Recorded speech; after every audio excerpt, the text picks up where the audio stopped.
We are giving more than we get from India.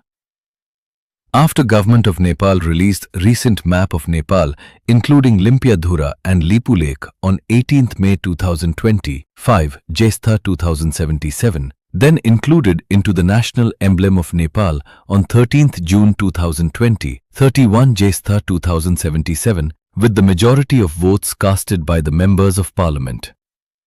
It was a good message for Nepali because after a long period, all political parties came together. While our neighbour India put its note of disagreement against this step, as it claims these parts belong to them.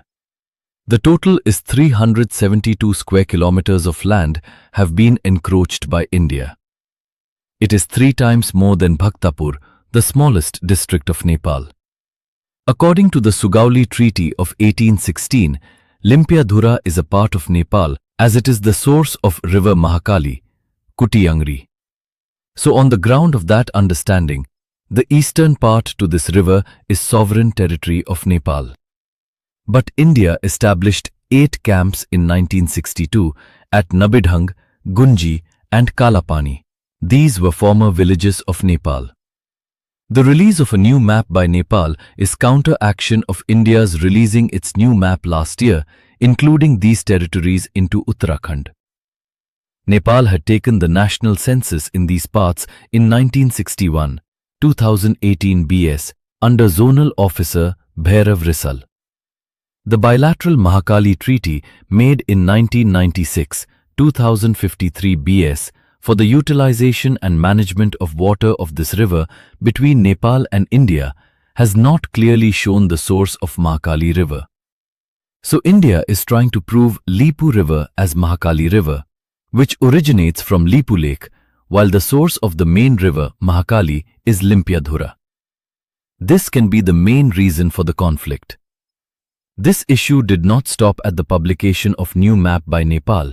Moreover, some Indian private news channels created havoc by their baseless propaganda. They started blaming Nepal for being a puppet of China. We, as citizens of Nepal, do not much believe about it, because we do believe in the sovereignty of our country. We never want any interference by any nation as a peace-loving country. In recent years, Nepal has been an interest for both powerful countries, so the politician might be under some influence, but publishing the new map is the sole decision of Nepali people. Some of these private Indian news channels proved that Nepal is completely dependent on India for employment and essential goods. It's true, as we have open borders, so any citizens from any country can cross the borders and can work as long as they want without a visa. It is estimated that about 7,14,000 Nepali are working in India, while there are 26 lakh Indians who work in Nepal. According to World Bank, Nepal comes in 8th position to provide remittance to India. It means that $3,160,000,000 US, 3 arba 1 crore 60 lakh USD, was earned from Nepal in 2017. In 2019, the total amount of 7,593,766,367.76 US, 9 kharab 18 arba NPR, was spent to import goods from India by Nepal.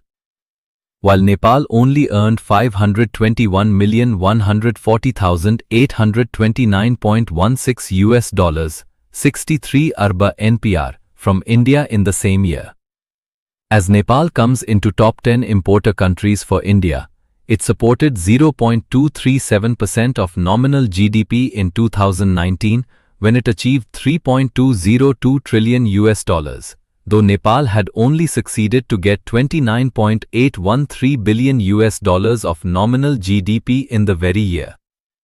This figure shows Nepal is one of the strong economic pillars of India. Finally, on July 10, 2020, the cable and DTH channel providers of Nepal banned all the Indian news channels except Doordarshan, who were vomiting hate stories of Nepal hiding above facts.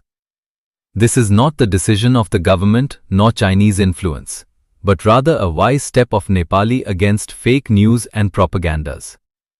Recently, BBC Hindi presented a report of Indian business owners in Risal, near to Nepal border, stating that their trade depended upon Nepali by 80 to 90%. There is still a lockdown in Nepal because of COVID-19 pandemic, so they are not being able to run their business and are planning to shift their shops to other places. I am not against old cultural relationship of both Nepal and India though. Now it's time to rethink that. We are giving more than we get from India.